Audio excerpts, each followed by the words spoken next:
va lancer cette seconde table ronde, opérationnaliser la définition de la maltraitance. Donc là, il s'agit d'explorer des initiatives associatives et citoyennes au travers des interventions de 3 personnes, Stéphanie Pierre, Benoît Reboulsals et Anne Sadoulé-Mesurel. Je ne les présente pas, ils le feront eux-mêmes. On commence par Stéphanie Pierre. Alors, est-ce que vous pouvez nous présenter France Asso Santé et votre contribution, la contribution de France Asso Santé aux États généraux de la maltraitance, notamment au travers de la note positionnement donc de France Asso Santé sur les maltraitances parue en mai 2023.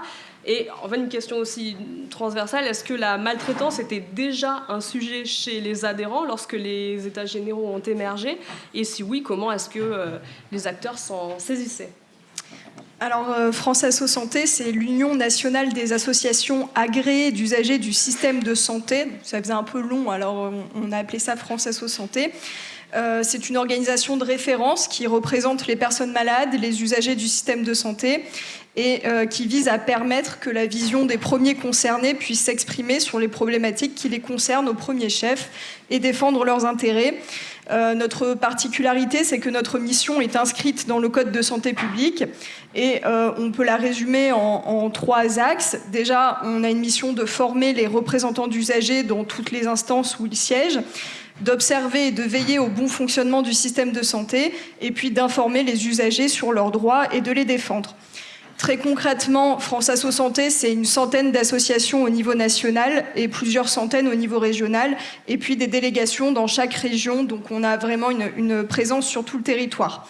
On fédère des associations de personnes malades, de personnes âgées, de personnes en situation de handicap, de précarité, des associations de familles, de consommateurs, des associations de bénévoles d'accompagnement. Et donc, en matière de plaidoyer, notre objectif, ce n'est pas de nous substituer au plaidoyer singulier de chaque association, mais finalement d'essayer de faire la synthèse des différentes sensibilités pour viser au plus juste de l'intérêt commun. Alors, est-ce que la maltraitance était un sujet à France Asso Santé ? Oui et non. En fait, les lois relatives aux droits des malades et à la politique de santé publique ont institué un agrément pour les associations d'usagers du système de santé pour leur permettre de faire valoir leurs droits. Et pour obtenir cet agrément, en premier lieu, les associations doivent faire preuve d'une activité effective et publique de leur association en vue de la défense des droits des personnes malades et des usagers. Et donc, en ce sens, finalement, toutes les associations de notre réseau sont très vigilantes à cette question des maltraitances et des discriminations qui touchent les personnes qu'elles représentent, qu'elles accompagnent, qu'elles défendent. Par exemple, le collectif national des associations d'obèses travaille beaucoup sur les discours haineux et grossophobes. Le planning familial qui nous a rejoint récemment sur les violences et les maltraitances sexistes et sexuelles faites aux femmes, etc. Et donc nos associations travaillent là-dessus parce qu'elles sont informées par leur réseau de militants, de bénévoles, par leurs élus, par les usagers eux-mêmes. Et à France Asso Santé, on est l'échelon juste après. Donc nous, on est informés par nos associations. Mais on a aussi un lien direct avec le terrain parce qu'on a une ligne d'écoute juridique et sociale qui s'appelle Santé Info Droit, mais je vous en dirai 2 mots juste après. Et donc on a des associations qui vont être particulièrement mobilisées sur cette thématique des maltraitances en première ligne et qui ont structuré des dispositifs d'aide et d'accompagnement. J'en ai cité, c'est pas du tout exhaustif. Je ne vais pas vous faire la liste des 100 associations, mais j'en ai cité quelques-uns sur cette slide. Alma, je ne vais pas revenir, je pense que vous connaissez tous. Les Petits Frères des Pauvres qui ont mis en place une cellule d'appui et de conseil afin de prévenir et traiter les situations de maltraitance, parce qu'ils se rendaient compte que les personnes âgées, isolées, précaires qu'ils accompagnaient étaient régulièrement victimes de situations de maltraitance et avaient besoin d'accompagnement. On a aussi l'APF France Handicap qui a créé le dispositif Handi-Droit pour être informés des problématiques rencontrées par leurs membres relevant donc de la défense des droits des personnes en situation de handicap. L'APF qui forme aussi des professionnels de santé en formation initiale et continue sur la prévention des risques de maltraitance et la promotion de la bientraitance. l'Union nationale des associations de famille, qui travaille beaucoup sur les enjeux de la protection juridique des majeurs, et qui a aussi développé, c'est intéressant par rapport à tout ce qu'on a pu entendre sur les violences intrafamiliales, qui a développé un service de médiation familiale aidant-aidé avec le soutien de la CNSA pour justement essayer de rétablir la communication dans des familles, dans des situations d'aidance complexes et conflictuelles. Le collectif national des associations d'obèses, j'en dis un mot parce qu'on n'y pense pas spontanément et pourtant ils ont des actions extrêmement intéressantes de lutte contre la maltraitance.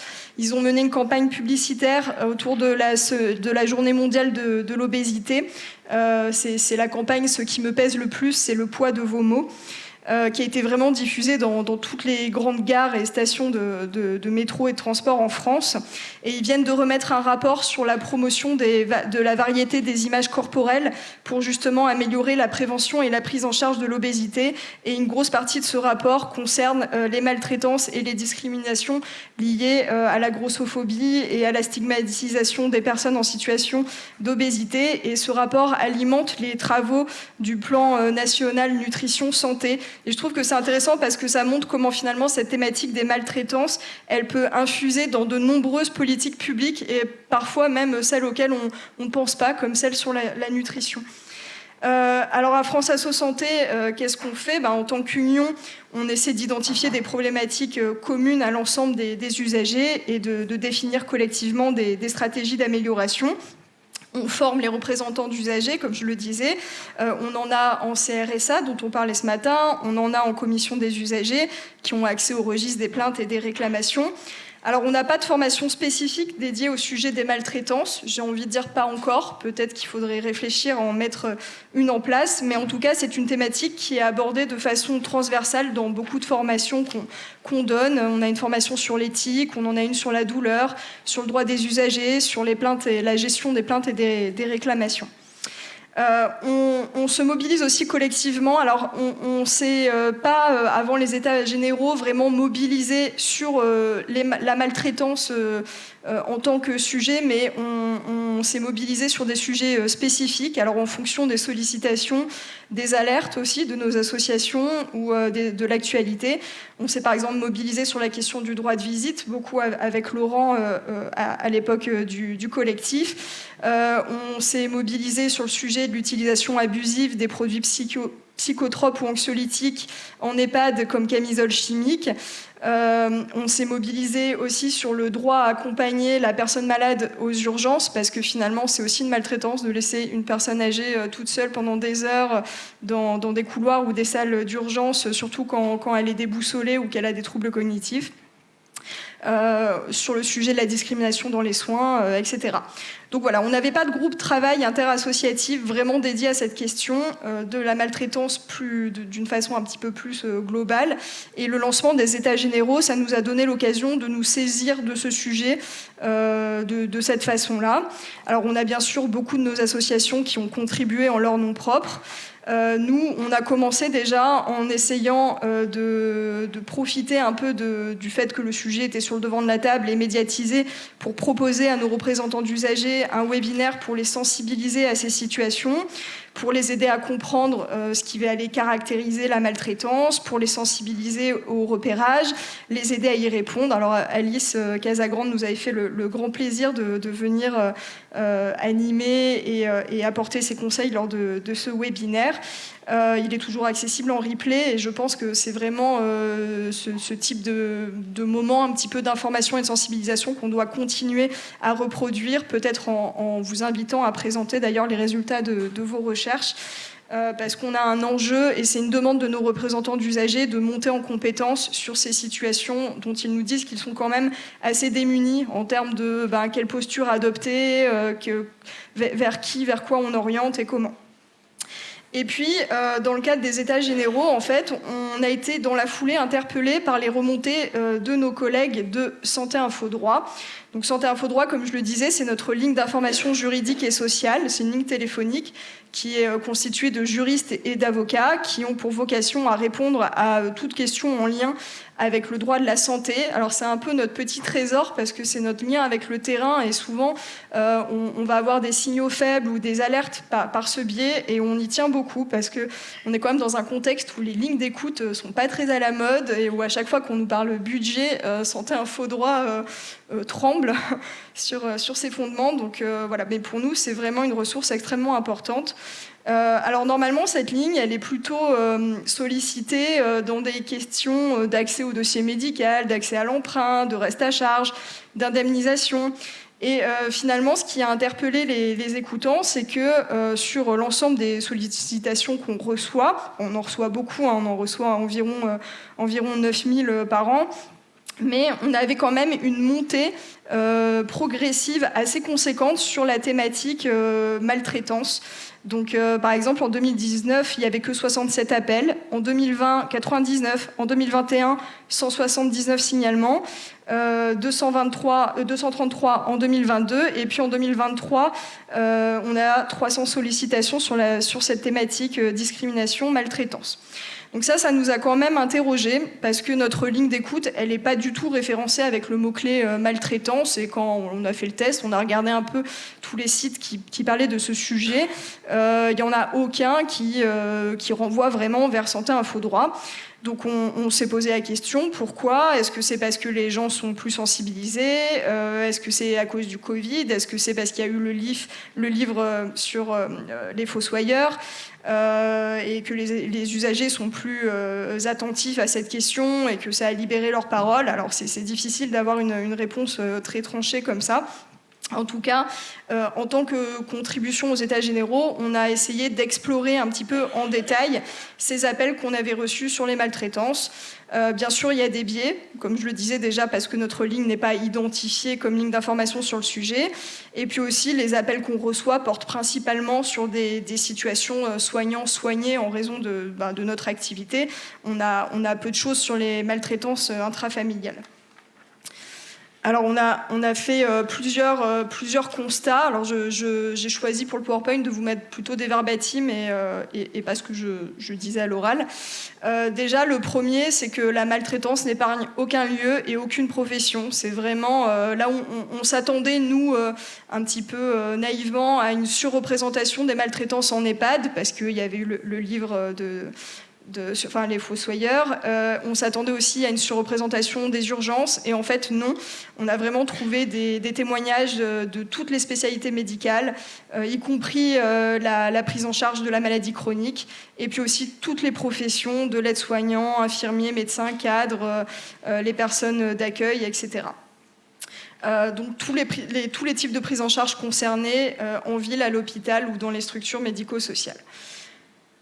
Ce qui nous a aussi marqué, c'était le caractère vraiment protéiforme des maltraitances. On l'a déjà entendu tout à l'heure, mais avec des situations un petit peu spectaculaires, entre guillemets, de coups, de contentions lourdes, de privation de liberté, de violences sexuelles, d'atteinte à l'intégrité corporelle, mais aussi beaucoup de maltraitances, entre guillemets, du quotidien, les soins délicats dont on a entendu parler aussi tout à l'heure, des privations de soins d'hygiène, de sommeil, des privations alimentaires, des petites restrictions, des propos vexatoires, des jugements dévalorisants sur le physique, des examens médicaux réalisés sans information préalable ou consentement.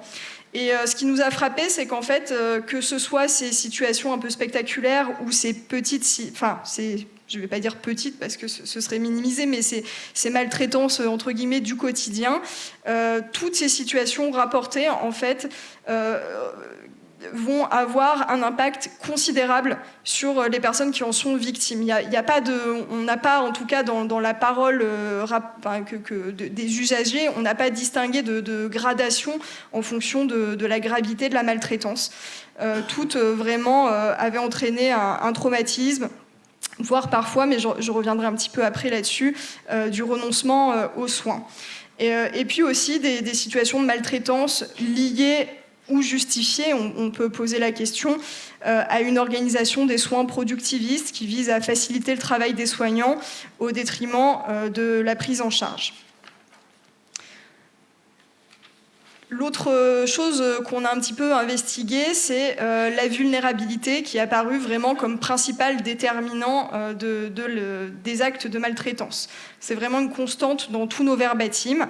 Les personnes victimes sont toutes des personnes en situation de vulnérabilité, voire de très grande vulnérabilité, que ce soit dû à l'âge, donc des personnes très âgées ou au contraire très jeunes, que ce soit parce qu'elles ont des troubles cognitifs, une capacité de discernement altérée, des patients aussi épuisés en situation de maladie chronique, des patients qui sont fragilisés parce qu'elles peuvent avoir une problématique d'anorexie, d'obésité, ou qu'elles ont été victimes dans leur passé de violences, des personnes en situation de handicap, des situations de déficience intellectuelle, et puis aussi des personnes avec une vulnérabilité sociale, des personnes précaires, à la rue.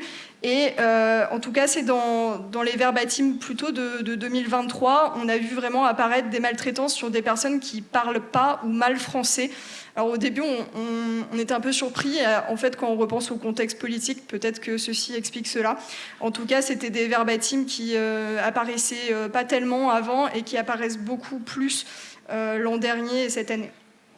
Et donc, l'autre chose qui nous a frappé, c'est que toutes ces victimes, elles sont dans l'incapacité de se défendre, soit physiquement, du fait du handicap ou de la maladie, soit parce qu'elles ont des difficultés à s'exprimer à cause de leurs problèmes de santé. On a eu une situation, par exemple, d'une personne avec un AVC qui va entraîner des troubles du langage, des personnes avec des problèmes de surdité, ou aussi des difficultés à s'exprimer du fait de leur situation, donc comme je le disais, une mauvaise maîtrise de la langue française. Soit parce que leur parole ne va pas être prise au sérieux du fait de la pathologie, donc c'est le cas des personnes avec une maladie psychiatrique ou des troubles cognitifs ou des personnes précaires ou des personnes étrangères, et soit aussi parce qu'elles se trouvent dans des situations de soins qui ne leur permettent tout simplement pas de se défendre. On a eu un verbatim d'une femme enceinte qui était en train d'accoucher, donc évidemment, ce n'était pas le moment de se défendre.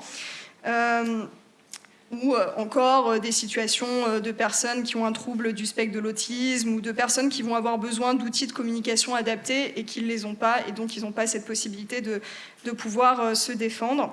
Et aussi, même si c'est plus à la marge, mais je pense que c'est important, des situations de maltraitance sur le respect qu'on doit à la personne décédée, avec des biens qui peuvent être mis dans des sacs poubelles, par exemple. Donc c'est extrêmement violent pour les proches, mais c'est aussi maltraitant, même si la personne est décédée, ça reste une forme de maltraitance.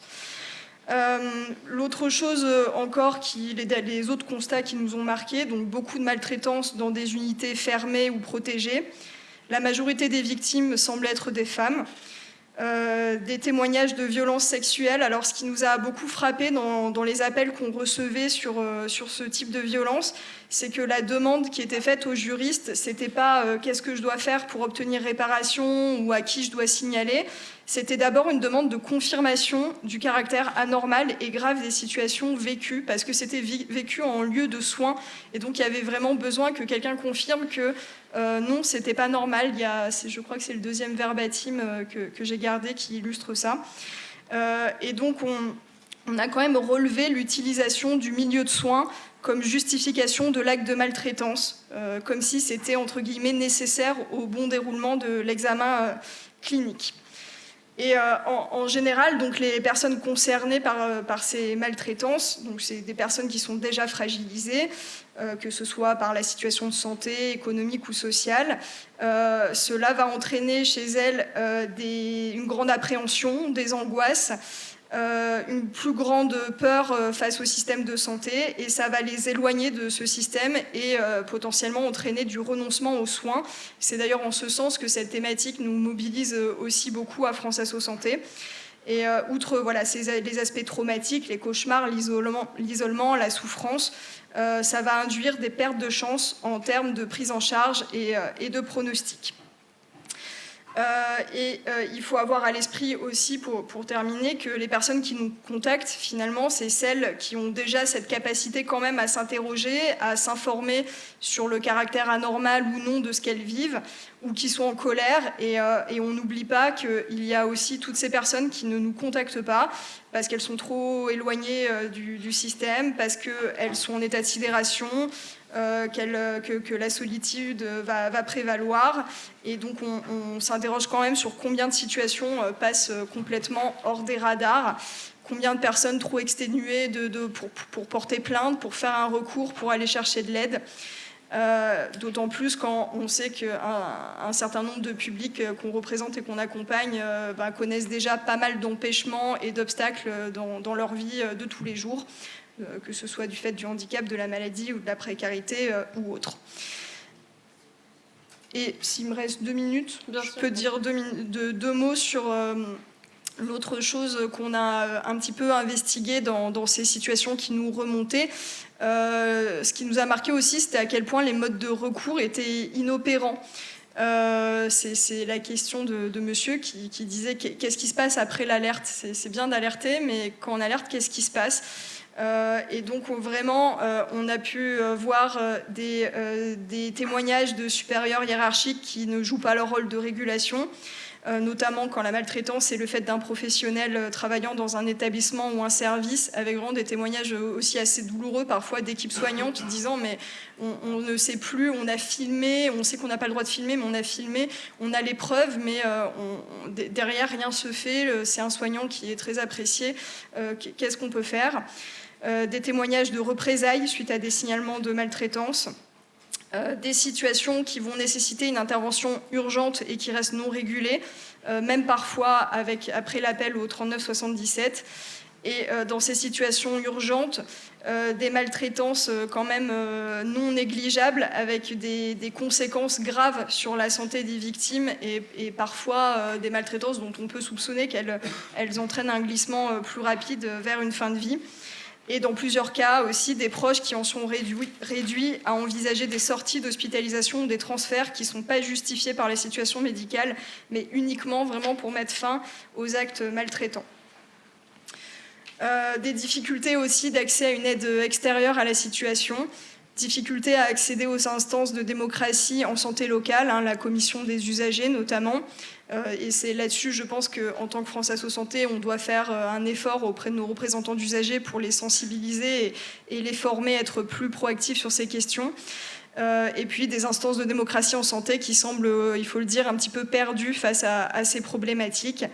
Un immobilisme des institutions censées faire de la régulation, qui laisse vraiment victimes et proches démunis. Et vraiment dans les verbatims qu'on lisait, c'était une maltraitance supplémentaire que cet appel à l'aide qui ne trouvait pas de réponse. Et puis l'absence aussi d'interlocuteurs clairement identifiés qui suivent le dossier et qui va entraîner une multiplication des signalements, ce que la diapo de tout à l'heure montrait bien, et un fort sentiment d'impuissance. En conclusion, peut-être, qu'est-ce qu'on fait depuis les États généraux ? Donc nous, on continue à orienter les personnes vers les saisines possibles, que ce soit les associations qui les défendent, que ce soit le défenseur des droits, les ordres professionnels, les commissions de conciliation, voire les plaintes en justice, puisque France Asso Santé est aussi habilitée à porter plainte en justice lorsque c'est approprié. On continue aussi notre travail de plaidoyer, c'est ce que disait Alice Casagrande ce matin. On a un nouveau ministre, peut-être que c'est le moment de faire un peu de lobbying pour que la stratégie ne se perde pas. On participe à des instances comme les comités d'entente du défenseur des droits, les commissions sur les refus des soins, des ordres professionnels. Je crois que c'était Laurent tout à l'heure qui disait que l'instabilité institutionnelle entraînait vraiment une difficulté d'avoir du suivi dans l'action publique. Et France Asso Santé peut vraiment jouer ce rôle un peu de poil à gratter, de rappeler que les sujets ne doivent pas se perdre et qu'on attend et qu'on s'est tous beaucoup mobilisés sur ces sujets-là, qu'on ne veut pas voir ce travail se perdre. Suite à la loi Bien Vieillir et aux États généraux, on a aussi consacré notre journée nationale du printemps dernier à la question des politiques de l'autonomie. C'était l'occasion aussi, même si ce n'était pas le sujet unique de la journée, mais de revenir sur ce sujet de la maltraitance à travers la parole des premiers concernés, et notamment comment ne pas accompagner l'autonomie et l'autodétermination, c'est aussi une forme de maltraitance. On continue à être auditionné, là dernièrement chez le Défenseur des droits sur le sujet des discriminations, où on a pu porter cette problématique de la langue, des maltraitances pour les personnes qui ne parlent pas bien français, et c'était un peu un angle mort de la Défenseur des droits, donc c'était une bonne audition pour nous. On fait des webinaires sur le droit d'alerte régulièrement. Et puis, on reste aussi très preneur pour co-construire des outils ou pour mettre en application les outils que vous avez pu construire. On travaille avec les instances. On a travaillé récemment avec la HAS sur les fiches outils, sur les maltraitances qu'ils sont en train de concevoir. Et enfin, le dernier élément peut-être, c'est qu'on est en train de structurer à France Asso Santé une fonction observatoire pour alimenter notre plaidoyer et puis fédérer notre réseau associatif. Et cet observatoire devrait nous permettre de suivre un peu plus efficacement des problématiques transversales sur un temps long. Et typiquement, le sujet des maltraitances pourrait faire l'objet de ce type de suivi.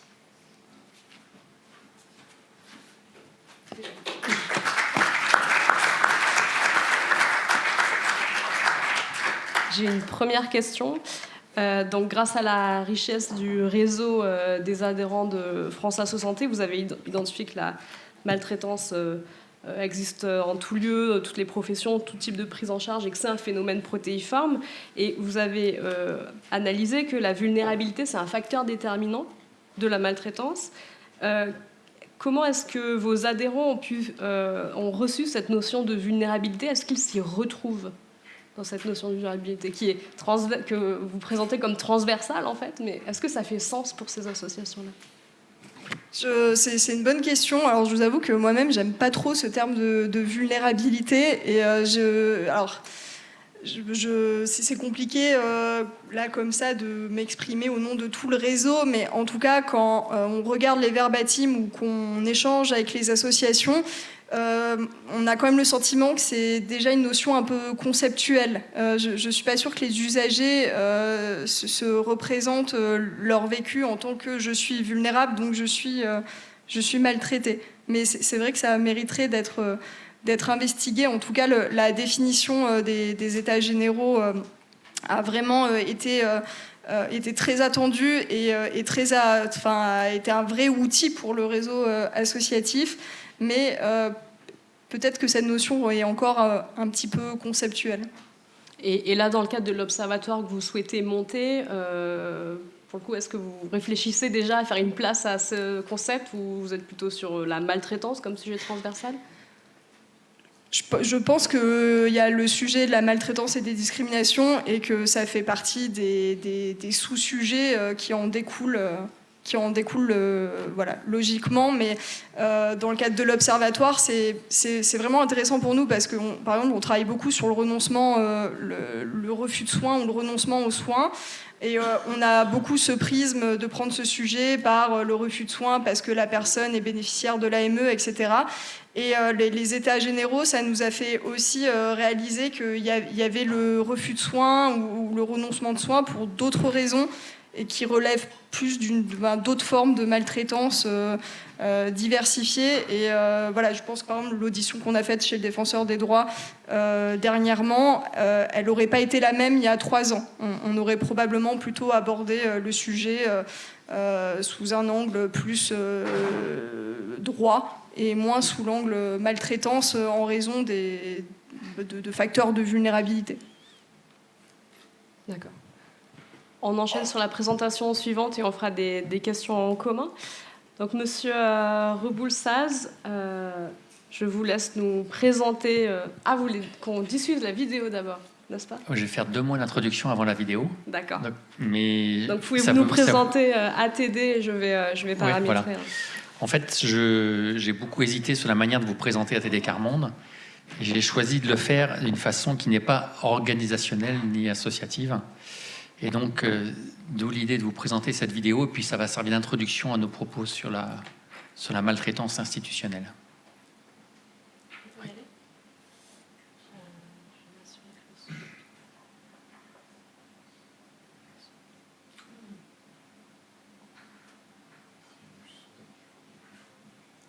En décembre 2022, je me suis retrouvée toute seule. Alors, j'ai dû solliciter la CAF. En fait, j'ai dû me déplacer sur place. Donc, il y avait une file d'attente qui était assez conséquente. Donc, moi, je suis handicapée physique. Donc, c'était vraiment galère d'attendre, mais j'avais pas le choix. Voilà, donc j'ai attendu. Là-bas, il y a des ordinateurs. Donc, ils ont dit, c'est en ligne. Mais en ligne, je veux bien, mais moi, j'arrive pas. Donc, le conseiller l'a fait avec moi. Donc, j'ai rencontré un référent simple de la CAF, en fait. Voilà, et j'ai eu un rendez-vous dans longtemps après. Hein, c'était pas tout de suite. C'était 3 semaines après, en fait, j'ai eu un rendez-vous et que ça a mis 2 mois en situation d'urgence. Et c'est pas ce que j'attendais de l'administration. Parce que moi, une situation d'urgence, moi, j'avais besoin de sous pour faire vivre mes enfants, quoi. Que les procédures sont compliquées, en fait. Et que, urgence, eux, ils l'entendent pas comme moi. Urgence, c'est demain, je sais pas ce que je vais faire, moi. Voilà, donc du coup, 2 mois, c'est trop long. Je ne comprenais plus. Et pourtant, je disais les bons mots et les bonnes choses. Mais elle, de son point de vue travailleurs sociaux, elle ne les voyait pas de la même façon que moi. Donc, j'ai dû faire intervenir des personnes dignes de confiance chez moi parce que je ne comprenais plus rien de ce qu'elle me racontait. Donc, du coup, c'est ça aussi, de se comprendre dans la communication. C'est important parce que sinon, ça engendre encore plus de malentendus. Et vous ne comprenez pas parce que vous donnez tout le temps des documents, tout le temps ce qu'ils veulent, et ça ne marche jamais. Donc, ça finit que les gens, ils abandonnent, en fait, tout simplement. Donc, ils renoncent à leurs droits, et c'est grave, en fait, je trouve. Donc, moi, je suis quelqu'un qui est combatif, mais c'est épuisant à la longue, en fait. La maltraitance institutionnelle, en fait, c'est quand l'administration, elle croit que toi, tu es au courant de tes droits et que tu sais tout. S'il y a des lois qui changent et tout ça, et des procédés de leur part de l'administration qui changent, et que je trouve que on n'est pas assez au courant, les personnes descendantes en fait qui bénéficient des minima sociaux, d'être au courant des procédures en fait. Donc déjà c'est compliqué, parler à un agent à la CAF c'est compliqué, voilà, donc ça demande des compétences que on n'a pas tous en fait. Donc je trouve que c'est pas très bien pensé, et en plus le pire c'est qu'on vous rend coupable.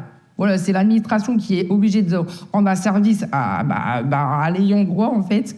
Voilà, c'est ça, te rendre coupable, que tu ne sais pas faire les démarches, que tu ne sais pas envoyer les documents dans le bon format, qu'il faut que tu aies déjà un ordinateur chez toi, déjà avec une imprimante, pour tout faire les démarches. Donc, ça multiplie encore plus de pas de droits, en fait, que tu ne les auras pas. En réalité, ils font tout pour que je pense que ça devient compliqué et que les gens se lassent et finir par abandonner, quoi. Mais abandonner, c'est mourir. C'est pas une fatalité, c'est pas ça t'arrive qu'à toi.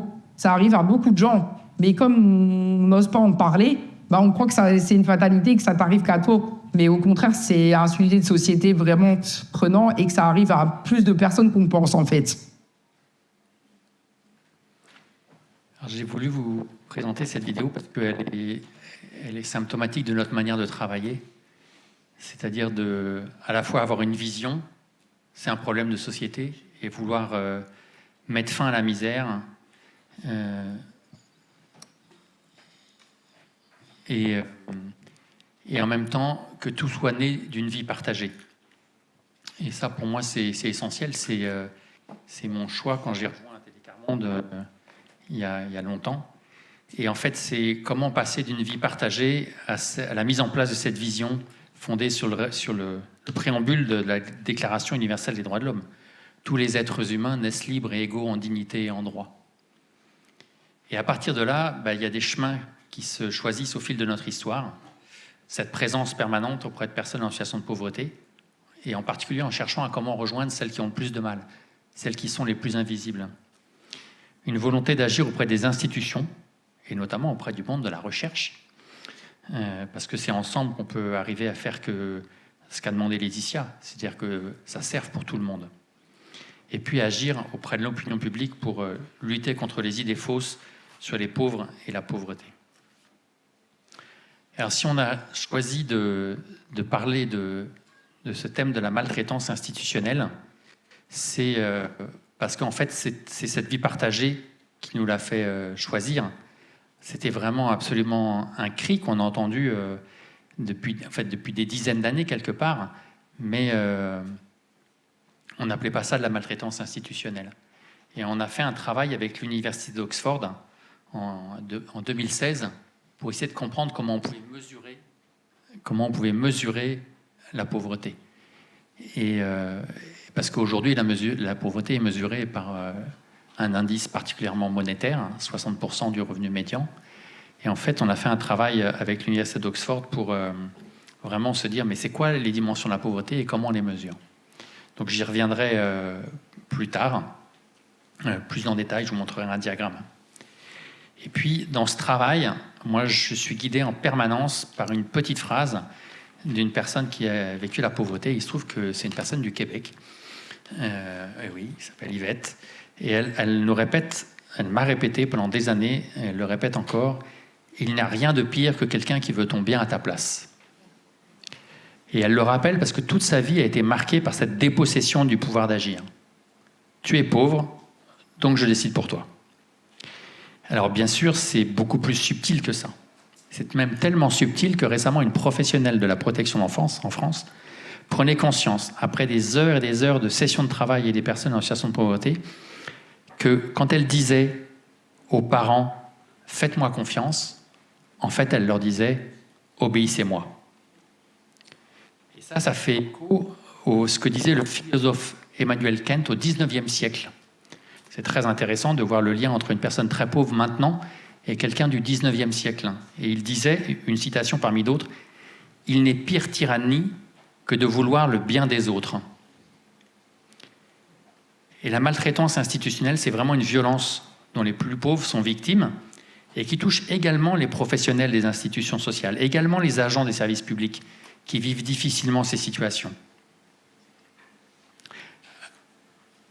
Donc le rapport que je vous présente aujourd'hui, il est le fruit de plusieurs mois de travaux menés avec des personnes en grande pauvreté, des professionnels des institutions publiques, des agents, des responsables et des membres de diverses associations. Et si on le présente, ce n'est pas pour accuser, c'est vraiment pour essayer de comprendre, analyser et agir ensemble. Alors si vous voyez ce titre, des institutions aidantes ou maltraitantes, le terrible paradoxe, c'est parce que les institutions dans l'histoire ont été pensées comme les garantes de nos valeurs républicaines, comme des garde-fous contre l'injustice et l'arbitraire. C'est-à-dire qu'elles ont la responsabilité de rétablir un certain équilibre entre les différentes catégories sociales. Et les Français disent régulièrement leur attachement à ce modèle social, où cette fonction est assurée par les services publics, par des fonctionnaires et sur l'ensemble du territoire. Et donc, on attend de la part des institutions une garantie de cohésion sociale, une garantie que tous les citoyens accèdent aux droits de tous. Mais il apparaît aujourd'hui que ces institutions produisent de l'indignité, de la discrimination, qu'elles dévalorisent les personnes et deviennent elles-mêmes des machines à produire de la violence. Et ça impacte tout le monde, autant les agents que les usagers. Et c'est là que se situe le paradoxe, que les services publics sont de moins en moins à même de remplir leur mission de réduction des inégalités, malgré elles. Alors, j'entends bien tout ce qui a été dit ce matin, et je voudrais faire j'y reviendrai tout à l'heure, qu'il y a différentes formes de maltraitance. Et là, on va se concentrer sur la maltraitance institutionnelle, à ne pas confondre avec la maltraitance sociale. Et des fois, il y a interaction entre les deux, parce que nous sommes tous des êtres humains, on a tous des préjugés, et des fois, dans notre travail, on peut provoquer des maltraitances parce qu'on a ces préjugés, sans parler des maltraitances gravissimes dont on a aussi parlé. Et la maltraitance institutionnelle, elle est autre.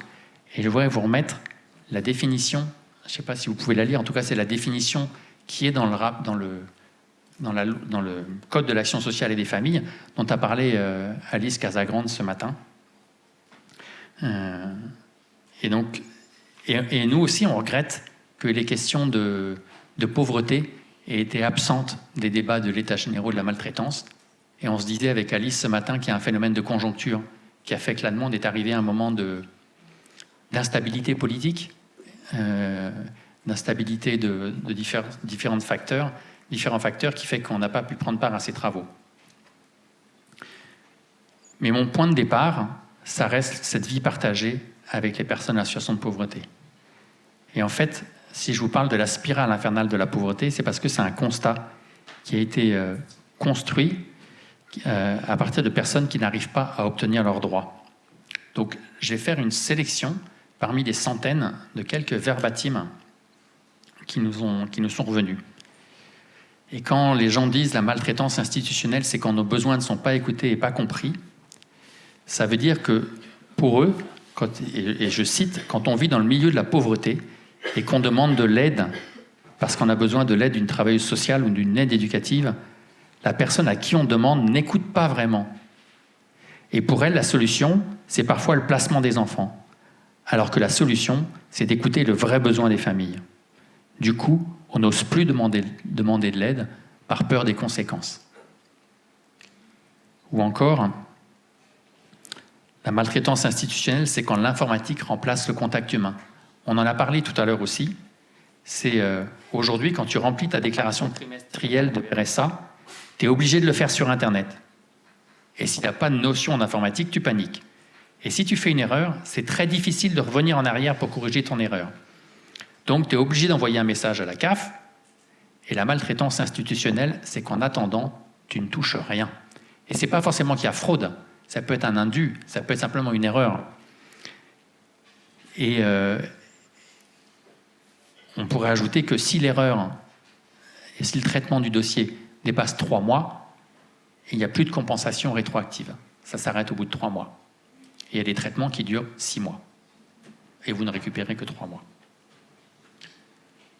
Mais ce n'est pas qu'une question monétaire. Et la maltraitance institutionnelle, c'est aussi quand l'institution scolaire décide à la place des parents et à la place de l'enfant. Et quand ton enfant a des difficultés à l'école ou des problèmes de comportement, on l'oriente le plus souvent vers des voies de garage, qu'on appelle SECPA, Ulysse pour ceux qui connaissent, ou vers des sections qui ne l'intéressent pas.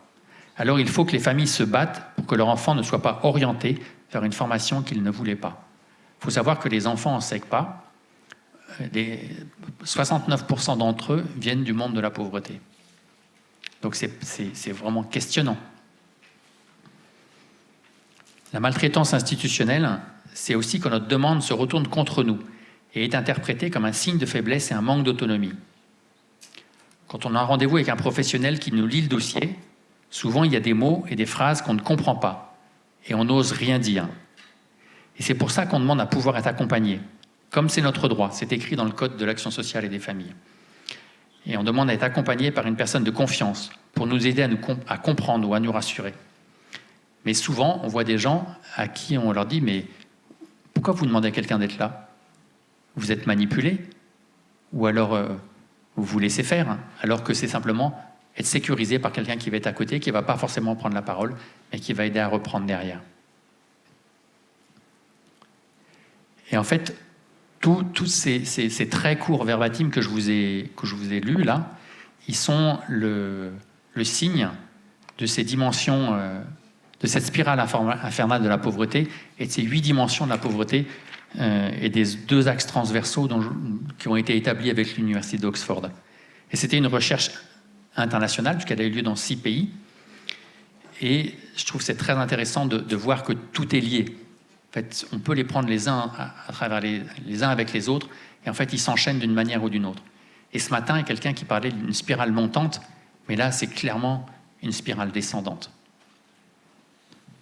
Et en plus, quand elle dure dans le temps, eh bien, ça devient de plus en plus difficile de s'en sortir. Alors, avec des personnes en situation de pauvreté, avec des professionnels, nous avons voulu comprendre les causes et les mécanismes, c'est-à-dire passer d'une démarche individuelle à une démarche collective. Et en fait, on s'est rendu compte qu'il y avait peu d'études objectives qui renseignent sur l'importance de la maltraitance institutionnelle et sur la globalité de ce qui se joue, surtout lorsque ça touche les personnes en situation de pauvreté. Alors, quand même quelques chiffres.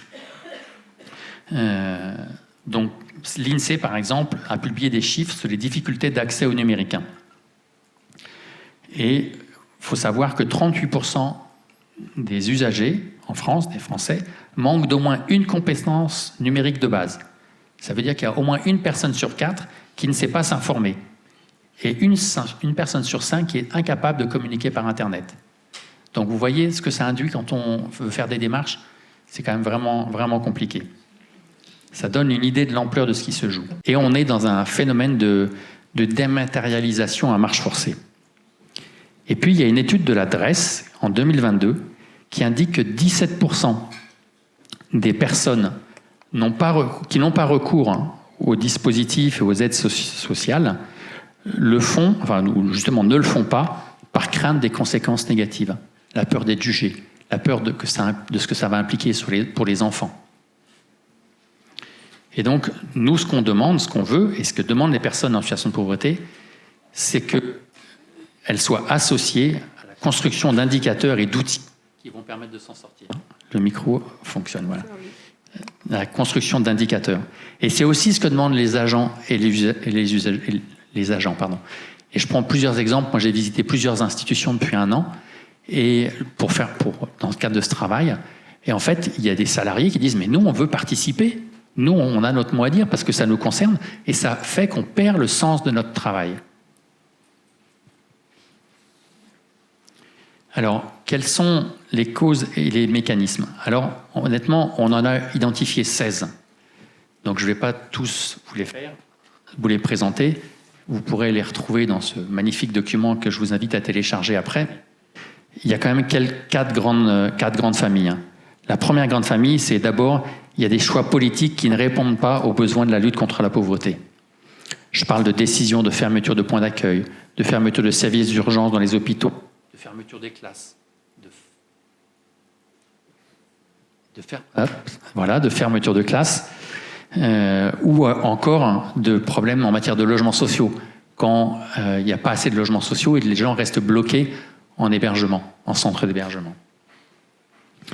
Il y a aussi une deuxième grande famille que sont notre société, qui est aujourd'hui une société de méfiance et d'incompréhension. Et quand je dis ça, je pense précisément aux idées fausses sur les pauvres et sur la pauvreté. Vous savez, il y a quelques idées qui véhiculent largement. Il y en a une qui est, par exemple, si on cherche vraiment, on trouve. Ben ça, si on prend, vous savez qu'il y a 5 millions de chômeurs en France, et il y a, au 30 juin, il y avait 539 000 emplois disponibles. Vous faites le calcul? 539 000 emplois disponibles, 5 millions de chômeurs, sachant que tout le monde ne correspond pas, n'a pas les bonnes formations. Il y a quand même des paradigmes qu'il faut changer. Et ces préjugés, ils sont complètement insoutenables. Et de même, il y a des préjugés sur les services publics où ça va dans l'autre sens. Je veux dire, on est conscient qu'il y a aussi des préjugés sur les services publics incompétents qui font rien, etc. Et on sait bien que c'est beaucoup plus complexe que ça. Troisième grande famille, les mécanismes de défiance qui envahissent les institutions. Ça veut dire quoi? Ça veut dire qu'aujourd'hui, quand on est en situation de pauvreté, on est dans une société de contrôle. Les usagers sont évalués, voire surévalués. C'est le cas des algorithmes de la CAF. Et on n'est pas dans l'écoute et la capacité à construire des réponses adaptées. Et là encore, c'est vrai du côté des agents. Je prends des agents en mission locale qui, dans le cadre du contrat engagement jeune, se retrouvent à passer un temps incommensurable à remplir des fiches, des tableurs, dont on leur dit parfois plus tard que ça ne sert à rien. Et il y a vraiment, et ça fera partie des propositions politiques qu'on verra tout à l'heure, de sortir de ce mécanisme de défiance et de contrôle. Et puis, il y a une autre famille qui est le fonctionnement des institutions, la complexité des démarches, les formulaires. J'ai déjà parlé de la difficulté à être accompagné. Et dans la vidéo, on voyait bien l'importance que ça a eu pour Laetitia d'être accompagnée, comment ça lui a permis d'avancer. Le fait que les agents publics ne sont pas toujours formés à rencontrer des personnes en situation de pauvreté et à comprendre les paradoxes auxquels les gens font face. Quand on est dans une logique de survie, on n'est pas forcément dans la même logique que toute la société. Et puis, il y a des choix budgétaires qui rendent plus difficiles les conditions de travail. Et on a parlé du manque de moyens, on pourra y revenir, c'est aussi lié à des contraintes budgétaires. Et ce que je voulais raconter, c'est aussi une personne en situation de pauvreté qui disait « À la fin, on devient juste son histoire. On n'arrive plus à ajouter toutes les autres choses qu'on est dans sa vie. Ça réduit le champ de qui on est et ça amène à ne plus avoir envie de parler, à se taire et à vivre beaucoup de souffrance. »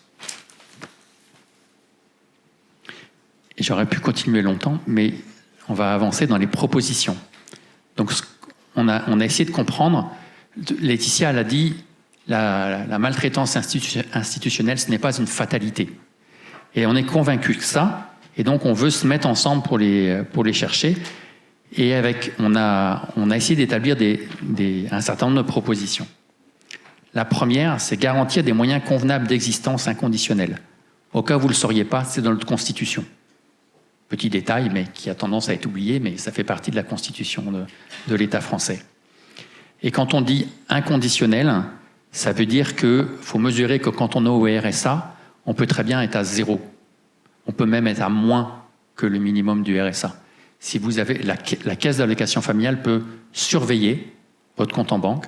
Si vous avez un revenu qui entre par une mise à jour automatique, 3 mois au bilan trimestriel suivant, vous êtes déduit de ce montant trimestriel, de ce montant. Et c'est un manque à gagner. Donc on n'est plus du tout dans un minimum social, on est dans un maximum social.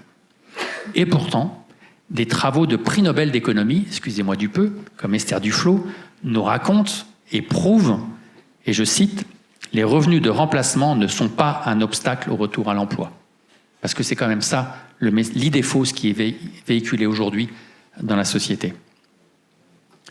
Et donc, et si on propose ça comme une première proposition, c'est parce qu'en fait, enlever ces moyens de contrôle, c'est enlever beaucoup de maltraitance institutionnelle, beaucoup de rupture de droit, beaucoup de manque humain, et c'est redonner du sens au travail social qui est d'accompagner les gens et de donner les moyens aux gens qui font de l'accompagnement de vraiment bien le faire dans une approche bienveillante et durable et pas dans une approche de contrôle. Et il y a des travaux qui sont intéressants à noter, c'est les travaux du Conseil national de lutte contre les exclusions, qui est composé pour moitié de personnes en situation de pauvreté, et qui a remis un rapport au mois de mars 2024 qui montre l'inefficacité de la sanction. Donc ça, c'est vraiment intéressant à travailler. Notre deuxième proposition, c'est de remettre de l'humain dans les services publics. On a parlé du numérique, on a parlé des manques de moyens humains, quand les gens ne sont pas remplacés, quand il n'y a plus de possibilités.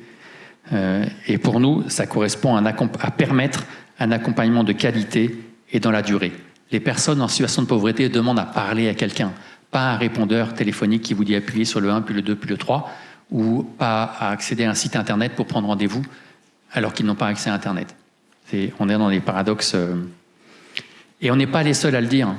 La Cour des comptes, en 2022, a pointé ce manque de moyens humains, cette lacune dans l'accompagnement social et socio-professionnel. Donc il y a vraiment, il faut savoir que un travailleur social suit entre 55 et 144 allocataires.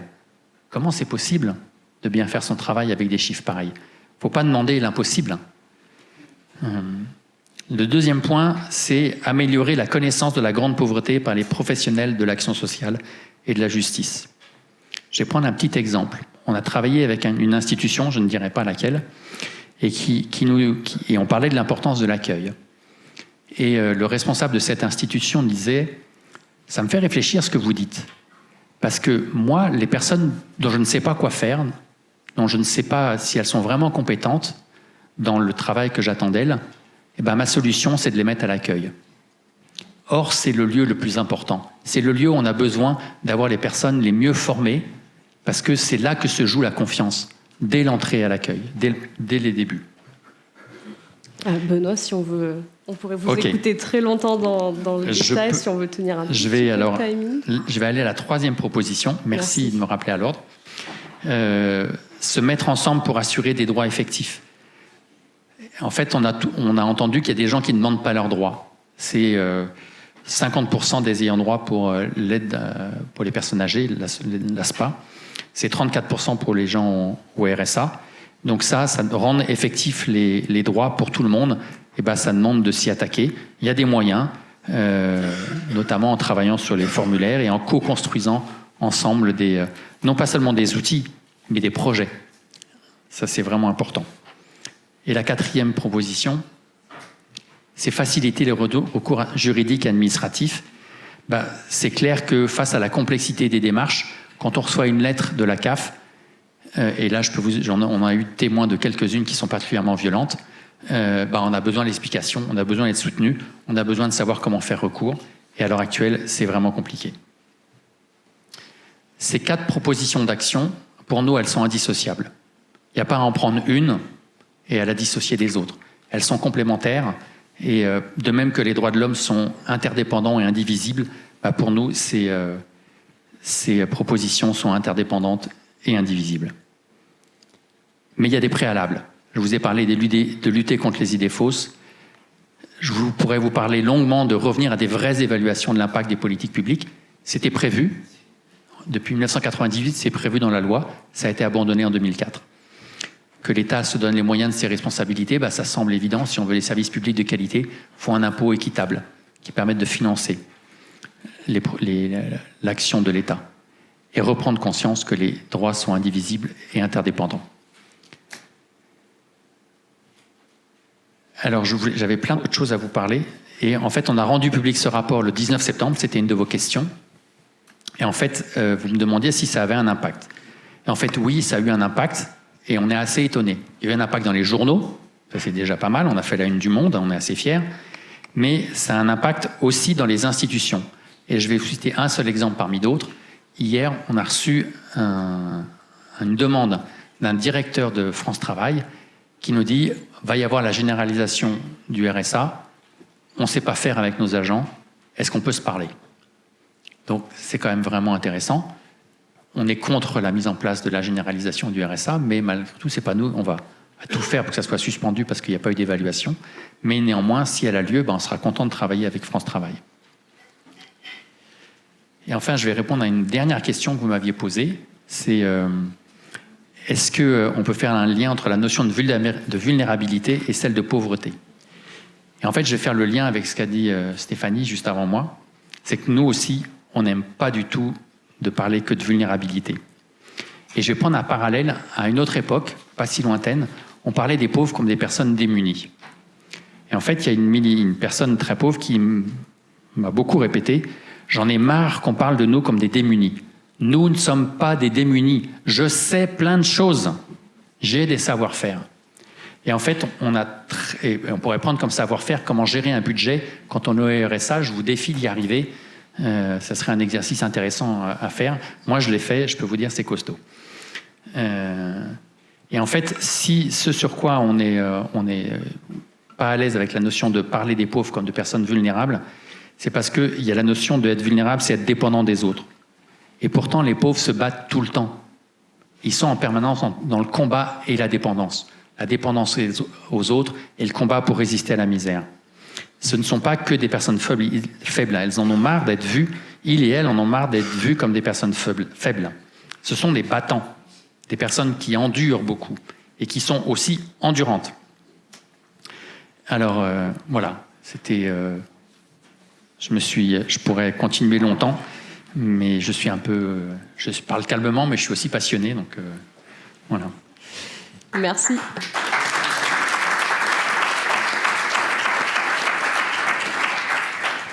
Alors, je vais laisser la parole à Madame Sadoulé Mazurel. Alors, pour commencer, est-ce que vous pouvez nous dire d'où est-ce que vous parlez? Qui êtes-vous? Alors, je vais me lever d'abord parce que c'est l'heure. Et aussi pour que vous vous endormiez pas trop, puis qu'on puisse s'entendre. Puis j'aime bien marcher quand je parle, ça va mieux. En fait, qui je suis? Je suis une retraitée. Bon, voilà. Donc je suis une citoyenne. Je suis une citoyenne qui a été, il n'y a pas si longtemps, inspecteur de l'action sanitaire et sociale. Alors bon, j'ai été directrice de la DAS de l'Aude, j'ai été déléguée territoriale de l'Agence régionale de santé pour la Haute-Garonne, et j'ai été responsable de la mission régionale inspection contrôle évaluation en Occitanie à la DRETS. Après un parcours essentiellement dans les directions départementales des affaires sanitaires et sociales et directions régionales. Voilà. Alors, je suis aussi à la Société française de l'évaluation, c'est pas le sujet du jour, quoique... J'ai entendu souvent le mot évaluation aujourd'hui. Et dans ma vie professionnelle, pour ce qui nous intéresse aujourd'hui, je me suis beaucoup attachée aux questions de qualité de la prise en charge, dans l'établissement des services sanitaires et médico-sociaux et sociaux. Et ça a commencé par les EHPAD. Si j'avais su, peut-être que je n'aurais pas commencé par là. Et puisque j'ai été embarquée dans une étude évaluative sur la qualité de la prise en charge dans les EHPAD dans l'Aude. Les résultats qu'on a trouvés nous ont fait froid dans le dos. Je ne vais pas les décrire ici parce qu'on n'a pas le temps. Mais c'est pour vous expliquer d'où je parle, parce que ça, c'est complètement fondamental fondamentale dans mon engagement sur les questions de maltraitance. Après, au moment de la création des ARS, j'ai rejoint l'ARS Midi-Pyrénées de l'époque et on a élargi cette expérimentation d'évaluation de la qualité de la prise en charge à l'ensemble des EHPAD d'Occitanie, avec des petits liens vers Limoges et vers la région, voilà, à l'époque c'était Midi-Pyrénées et vers la région Languedoc-Roussillon.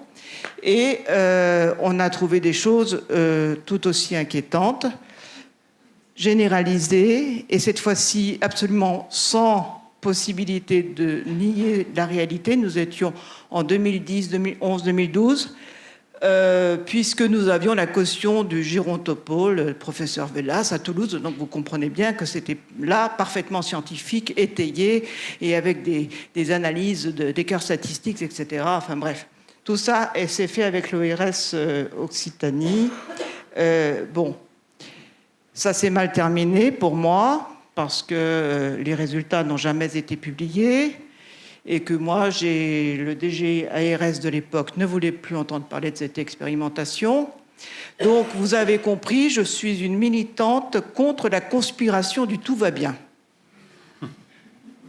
Voilà. Il faut arrêter avec ça, tout ne va pas bien. Voilà. Et c'est quelque chose que je partage très largement avec Alice Casagrande. Tout ne va pas bien. Et tant qu'on voudra dire que ça va bien, tant qu'on voudra que les trains arrivent à l'heure, même quand ils ont, n'est-ce pas, 1h15 de retard de façon systématique à l'arrivée depuis Toulouse, ça ne marchera pas. Ça ne peut pas marcher. Donc il faut arrêter avec le tout va bien. Bon, c'est de là dont je vous parle. Voilà. Je pense, oui, que c'est bien les lanceurs d'alerte, pour en avoir été bien involontairement une. C'est très bien, mais qu'est-ce qu'on fait des alertes ? Qu'est-ce qu'on fait des alertés aussi ? Et qu'est-ce qu'on fait des alertants ? En fait, finalement, c'est peut-être... on n'est peut-être pas au bon endroit, c'est peut-être pas la question de l'alerte, c'est peut-être la question de l'observation qu'il va falloir porter pour pouvoir faire remonter toute cette parole. Bon. Alors... bien, je suis revenue sur le secteur social et j'ai continué à analyser la qualité de la prise en charge, cette fois-ci dans les centres d'hébergement de réinsertion sociale, les CADA. Donc j'adore le rapport d'ATD Carmonde, je trouve qu'il est fondamental, il y a des choses tout à fait vraies qui sont dites. Mais ce qui m'a beaucoup frappé, malgré un compagnonnage avec des équipes souvent très engagées et absolument formidables, et dont je ne ferai pas le métier d'éducateur en CHRS, c'est extrêmement difficile. Donc, franchement, moi, je tire mon chapeau aux équipes, mais je constate qu'il y a un problème de choses qui ne sont pas pensées. C'est impensé. La notion de maltraitance dans le secteur social est impensée. Impensée, oui. Tous ces gens qui ont des allocations, ils se plaignent en plus. Ça. On est dans cette chose-là du point de vue du discours du café du commerce, mais du point de vue de l'établissement, on est dans nous ne pouvons pas être maltraitants puisque nous sommes si dévoués vis-à-vis de nos publics. Et puis il ne peut pas y avoir de maltraitance chez nous puisque nous avons des gens qui vont mal. Donc en fait, il ne peut pas y avoir de maltraitance entre résidents. En tout cas, s'il y en a, on n'en fait pas de publicité puisque ces gens vont mal. Et donc, cette impensée, c'est assez fou parce que, effectivement, on sait très bien que les CHRS doivent faire face à la violence de publics accueillis qui sont entre addiction et profil psychiatrique plus ou moins pris en charge. Et ça présente des risques de maltraitance très importants à l'intérieur de la structure et on ne sait pas quoi en faire. Et moi, j'ai assisté toute ma vie au jeu de la patate chaude. Bon, pareil à l'aide sociale à l'enfance. On se repasse la personne qui dysfonctionne, mais surtout on n'en parle pas et on ne traite pas le problème en le traçant. On ne traite pas le problème en le traçant pour repérer le manque de mise en place pour ces handicapés psychiques, pour repérer les déficits de prise en charge dans les filières d'aide sociale à l'enfance, etc. Et puis les personnes, les professionnels, ils ne disent rien, ils se taisent par loyauté, quasiment, en termes de valeur morale. C'est-à-dire que nous sommes encore dans l'idée qu'il ne faut pas être dans la délation. Je ne sais plus qui, c'était à l'IFROS, je ne sais plus qui, me disait « Oui, finalement, on a eu une inspection, mais c'était parce qu'on avait une taupe. » Bon. Voilà. Donc, on aura une inspection parce qu'on aura été victime d'une dénonciation d'un collègue.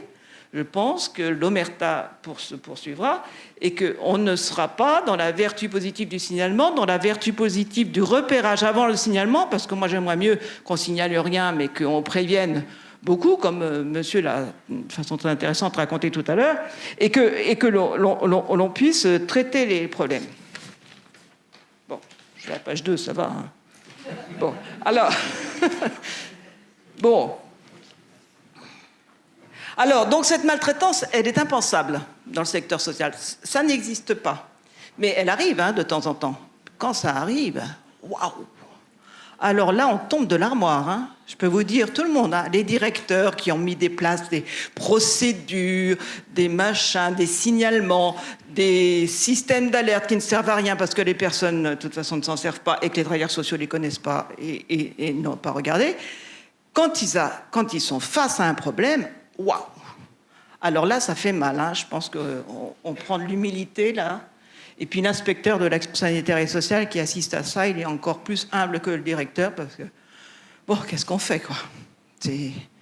Et donc, c'est vrai que les signes avant-coureurs, la plupart du temps, elles existaient, mais qu'on n'a rien tracé, on n'a pas fait de qualité, on ne s'est pas mis dans un cercle vertueux, et donc, du coup, on n'a rien vu. Mais forcément, on n'a rien vu puisque ça n'existe pas. Vous savez, le rapport de la Haute Autorité en Santé sur les premières évaluations, il est quand même extrêmement édifiant. Nos bons établissements qui sont des endroits merveilleux où tout va bien, sont tous cotés en matière de prévention de la maltraitance à 3,96. Donc je ne vois vraiment pas pourquoi il y a des problèmes. Il n'y en a pas, non? Il y en a, ou alors il y a un problème dans la cotation. Mais... non, mais franchement, 3,96, c'est formidable. Je ne vois vraiment pas pourquoi on a mis en place une stratégie maltraitance, en fait. Et alors, ce Castanet, je ne vois vraiment pas de quoi il parle. Bon. Voilà. Bon, donc, c'est pour mettre un petit peu... excusez-moi, j'y vais carrément. Mais enfin, à cette heure-ci, si je ne vous réveille pas, ça ne va pas le faire.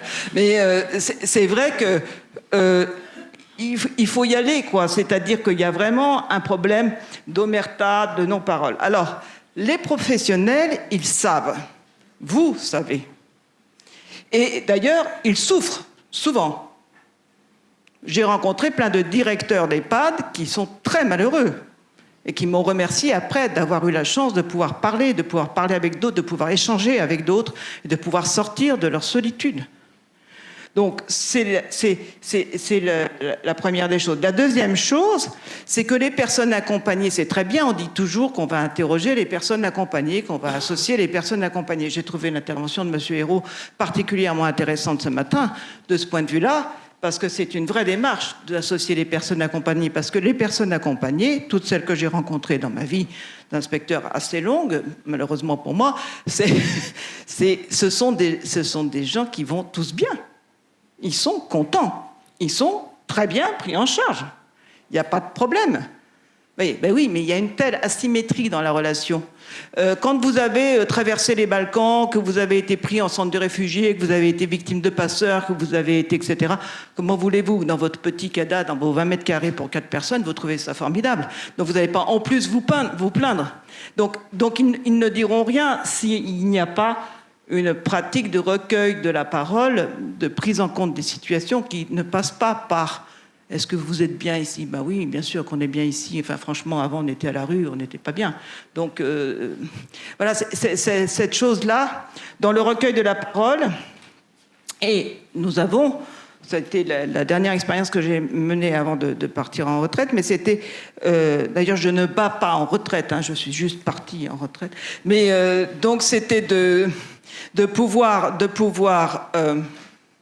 comment dirais-je, travailler avec les personnes accompagnées qui étaient donc sous protection judiciaire des majeurs. Et donc, nous avons travaillé avec des designers pour susciter leurs paroles. On est allé les chercher, les former, les accompagner pour des mises en situation. Et ce qui est sorti n'était pas forcément ce à quoi on s'attendait. On discutait avec eux de leur association à la gestion de leurs mesures, comment la prise en charge était suffisamment personnalisée, comment ils étaient acteurs de leur prise en charge. On s'attendait à ce qu'ils nous disent que les mandataires étaient des gens épouvantables, pas du tout, ils nous ont dit que c'était les banquiers. Et ils nous ont parlé de maltraitance financière.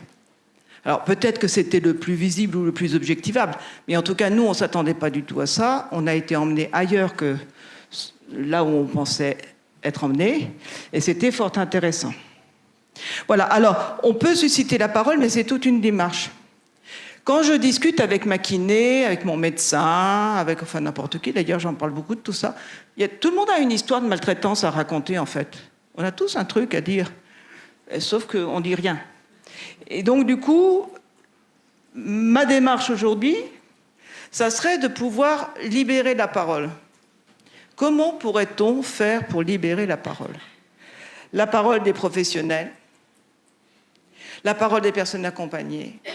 Dans quel lieu on va pouvoir sortir de cette omerta, etc. Parce qu'on peut invoquer la vertu positive du signalement. Bon, je vois très bien les directeurs d'établissement, bon, à part quelques exceptions, des gens ou des fédérations comme monsieur qui s'attaquent aux problèmes, qui y vont, quoi, qui essayent de dire, voilà, en réalité, on continuera à balayer bien gentiment sous le tapis et à essayer d'éviter qu'il y ait des signalements. Bon, on n'est pas sorti de l'affaire. Et donc, du coup, la question, c'est d'arriver à décentrer la parole et l'observation de son lieu. C'est-à-dire peut-être, grâce à la recherche, de créer des lieux extraterritoriaux, extra-institutions, qui permettraient de pouvoir libérer cette parole. Je pense à MeToo. Alors MeToo, bon, ok, hein, ça a des limites, ok, ça va, bon. Mais justement, quelles sont les limites de MeToo? C'est que c'est un grand déversoir, et puis on n'analyse rien, on prend tout pour argent comptant, et puis tout d'un coup c'est terrible, tous les hommes sont des salauds, bon, très bien. Bon. Si on a un espace de parole, mais qui donne lieu à des analyses de situation, à des revues de cas, à des choses qui sont un petit peu documentées et qui permettent après de construire du savoir, je pense qu'on arrivera à progresser et peut-être à déculpabiliser. Parce que les EHPAD de l'Aude ne sont pas pires que ceux de Midi-Pyrénées, qui ne sont pas pires que ceux de Limoges. Ils ont tous les mêmes problèmes. Ils ont tous un problème d'horaire, il faut manger les gens trop tôt le soir, ils ont tous un problème d'abus de médicaments psychotropes, ils ont tous des réalités, des contraintes de terrain qui font que... Et c'est pas en disant qu'on n'a pas les moyens qu'on va résoudre le problème. Il faudrait peut-être, à un moment donné, poser la question éthique de la prise en charge des personnes âgées, ou de la question éthique de la prise en charge, de l'accompagnement, pardon, pas de la prise en charge, de l'accompagnement des personnes en situation de pauvreté, pour pouvoir aller autrement et faire autrement. Mais ça, je ne suis pas sûre que ce soit dans le cadre institutionnel qu'on puisse le faire. Je pense que c'est à l'extérieur. C'est à l'extérieur que ça peut se faire. Ça peut se faire dans les universités, ça peut se faire dans des recherches, ça peut se faire dans ces lieux décentrés. Alors, je ne sais pas si... Oui, des idées pour formaliser ces observatoires, des modalités de recueil de la parole et de leur analyse. Alors, on peut avoir quelques idées. Bon, moi j'aimerais pouvoir aider. Alors, je ne sais pas où ça sortira et avec qui, mais moi j'aimerais pouvoir aider à mettre en place un observatoire de la maltraitance, quelque chose qui s'appelle comme ça. On peut ne pas l'appeler observatoire parce qu'il y a un projet d'observatoire national de la maltraitance qui va sortir, mais on peut l'appeler réseau participatif, on peut l'appeler, enfin peu importe, c'est pas grave, mais c'est créer un endroit où on recueille de la parole, où on recueille des situations. Et j'aimais bien l'idée de commission mixte de ce matin. Je trouvais que ça, c'était vraiment super. Et on pourrait y aller vraiment, quoi. Là, on pourrait y aller. L'idée, c'est de pouvoir aussi raisonner en termes de gestion des risques. Comment se fait-il que la question du risque maltraitance ne soit pas traitée ni à domicile, ni dans les établissements et services? On fait on fait un peu comme si on prenait l'autoroute en sens inverse, puis on disait, c'est vrai qu'il y a un risque d'accident, mais bon, ça fait rien, on continue, on verra bien. On va s'en sortir pour cette fois-ci. C'est pas logique. Donc, cette question de gestion du risque, elle est vraiment importante. Et voilà. Alors, moi, je me dis qu'un truc comme ça n'a pas pour projet de résoudre les situations individuelles. Il y a déjà Alma, il y a déjà des tas de gens qui s'en occupent. C'est pas le sujet. Ça serait même justement de ne pas traiter des situations individuelles. Quand je me suis un petit peu occupée d'aide sociale à l'enfance, là, sur la dernière partie de ma vie professionnelle, j'ai été frappée par le fait que dans les conseils départementaux, tout est conçu autour de la situation de l'enfant, sa situation individuelle. Ce qui fait que, en traitant la situation individuelle, on rend invisible complètement le risque collectif. Or, c'est le cadre collectif des MEX qui dysfonctionne. Et il dysfonctionne pour toutes sortes de raisons qui ne sont pas toutes de la faute des maisons d'enfants à caractère social. Et je peux vous dire qu'il ne dysfonctionne pas pour des questions de moyens. Alors, vu ce que ça coûte, sûrement pas. Donc, voilà. Donc, on peut effectivement sortir du traitement individuel pour traiter de la situation institutionnelle. Bien sûr qu'il y a des gens méchants et maltraitants, mais il y a quand même beaucoup plus de bêtises organisationnelles. J'ai entendu des gens qui me disaient « Je réveille les résidents le matin à 5h du matin, comme ça ils sont propres et c'est plus facile pour le service du matin. » Ok. J'ai répondu à cette dame, mais ipso facto, je dis « Mais votre petit-fils, vous le réveillez aussi à 5h du matin pour le changer ?» Comme ça, c'est... Bon. Il y a des fois des choses, on entend des trucs, mais complètement idiots, et on se rend bien compte que c'est le problème de l'absence de recul, de l'absence le poids des habitudes, l'adaptation petit à petit avec trucs et astuces sans qu'il y ait vraiment de supervision ou de formation ou de réflexion, et que donc si on réfléchissait ensemble, il y a des choses qu'on arrêterait. On arrêterait par exemple de donner à manger à des gens à 5h30 le soir, parce que bon quand même, voilà. Et donc ces choses-là pourraient permettre d'aider à la production d'outils, à la constitution de communautés de pratiques professionnelles. On pourrait capitaliser les actions de chacun. Je ne sais plus qui j'entendais, mais c'est vrai qu'on a tout le temps des analyses, des réunions, de crises, de cas, mais qui prend des notes et qui s'en sert pour la fois suivante ? En général, personne. Donc la fois suivante, ça recommence pareil. On traite la situation individuelle, mais on ne la traite pas de façon collective. Et puis, évidemment, il y a un énorme enjeu, je pense, hein, de la formation et de l'information des professionnels et de faire vivre des démarches éthiques dont la culture positive du signalement fait partie, mais c'est pas gagné. Voilà. Merci Anne.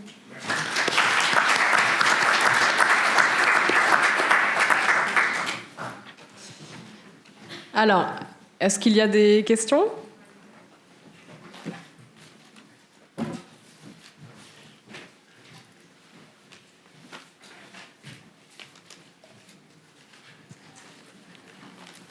Alors moi, c'est pas tant, donc déjà merci beaucoup, c'est pas tant une question qu'un remerciement pour vos interventions qui ont beaucoup fait écho à mon travail de thèse, puisque je travaille sur la question de la violence dans les institutions gériatriques, et notamment aux effets d'emboîtement.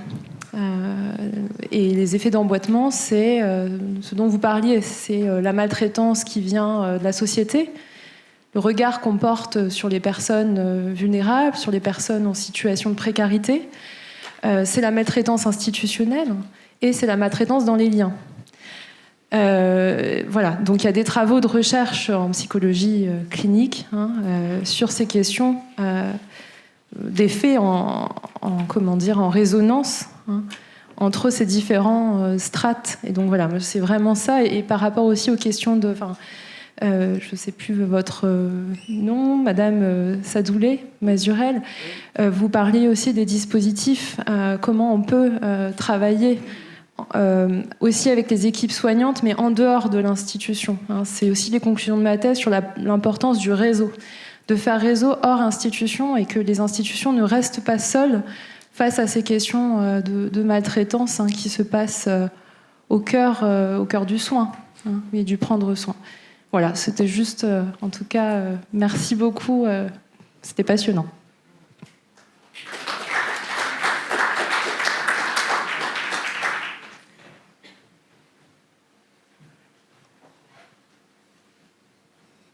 Merci. Moi, je voudrais rejoindre les propos. Je suis Dominique Balanche, directrice d'un EHPAD dans un groupe associatif qui est sur le national, Arpavie. Et quand j'ai vu votre colloque, je me suis dit, on va y aller en équipe, quoi, parce qu'il va falloir prendre quand même la problématique à bras-le-corps, et que c'est pas simple, hein, sinon on serait pas là. Voilà. Je vous remercie beaucoup parce que l'ensemble des apports et des réflexions sont multiples. Alors j'ai l'âge, non pas d'être encore un dinosaure, mais ces enjeux d'accompagnement font partie vraiment de nos questions depuis au moins un bon siècle de travaux, que ça soit sur la petite enfance, l'éducation. Et je me dis toujours, pourquoi on en est encore là? Voilà, c'est vraiment la question, puisque la science existe, la recherche a fait, les écrits sont là, les travaux, les belles expérimentations. Je me dis, mais waouh! Alors c'est vrai que c'est un peu... Il va falloir reprendre sur la base le terrain, oser parler, oser communiquer, oser prendre la parole d'où on l'entend et de continuer. Voilà. C'est toujours un peu une déception de se dire que quand même tout existe quelque part et qu'on n'a jamais réussi à faire un bien commun. Et cette notion de commun que vous parliez, comment on s'engage à créer une boîte à outils, c'est simple, hein. Si on a des problématiques de communication avec des personnes qui n'ont plus la parole, où je vais chercher, sans être obligé d'avoir sur les sites internet documents non officiels, griffés, pas griffés, payants, pas payants. Enfin, aujourd'hui, l'accès à l'information principale, l'accès à la communication, pour les gens qui voudraient un petit peu mettre les mains dans le cambouis, c'est un peu complexe. Voilà, donc merci pour votre invitation gratuite. Waouh, et je le dis, c'est génial parce qu'on ne serait pas venu à 4. Alors on ne pouvait pas venir à 12 non plus parce qu'il aurait fallu remplacer tout le monde, mais c'est vraiment ces enjeux-là et comment continuer à... Le réseau, de travailler les problématiques autres que dans l'institution, ou faire venir des tiers dans l'institution. C'est vraiment commencer à oser partager, et ça veut dire commencer à oser révéler qu'on n'est pas bien traitant, c'est tout. Alors parfois on est bien traitant, mais parfois on ne l'est pas. Voilà, merci à vous et merci à tous. Estelle, si je puis me permettre ma petite minute de pub. Allez-y. Je vous invite à venir vous servir de ce maltraitomètre. On a parlé tout à l'heure du violentomètre. On a conçu un maltraitomètre pour essayer de mesurer qu'est-ce qui est de la bientraitance, qu'est-ce qui est de la maltraitance institutionnelle ou sociale, qu'est-ce qui est de la maltraitance systémique. Et en fait, c'est que des situations vraies qui sont derrière.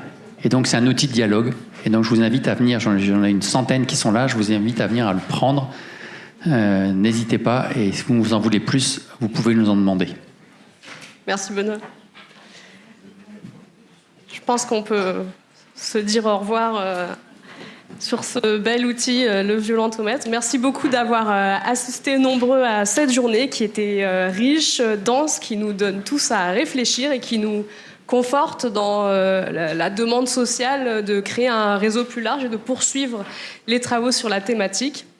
Vous aurez des nouvelles, je ne sais pas encore sous quelle forme et dans quel délai, mais des nouvelles des travaux menés par l'IFROS et dans le cadre de cette communauté qu'on cherche à construire, à consolider, à faire vivre. Merci à tous.